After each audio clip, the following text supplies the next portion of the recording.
Alright, so today I'm going to show you how to use Gate.io's lending in single asset vault feature. So the first thing you want to do is go on their website, then go up to the finance tab and click this.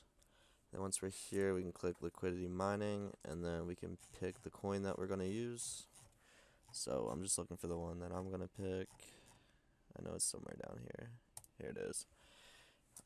So we can then select how much we're going to use. I'm just going to do 10. Then we can click that we agree, and then I'm going to click add, and then right here is where it says how much you can expect to make every 7 days. So mine's like 0.01%, so obviously that's not that much, but if you do something up here, you can make more, but the catch is that these are a little more risky.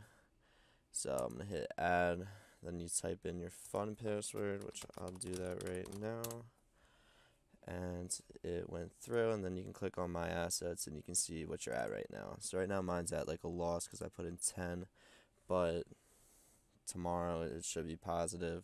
Now there are risks involved with this. The main one, and it may be the only one, is called impermanent loss. I'm not the best with explaining that, so you can watch a different video on it and learn about it. So yeah, that's how you use this. If this helps, leave a like. Thanks. Bye.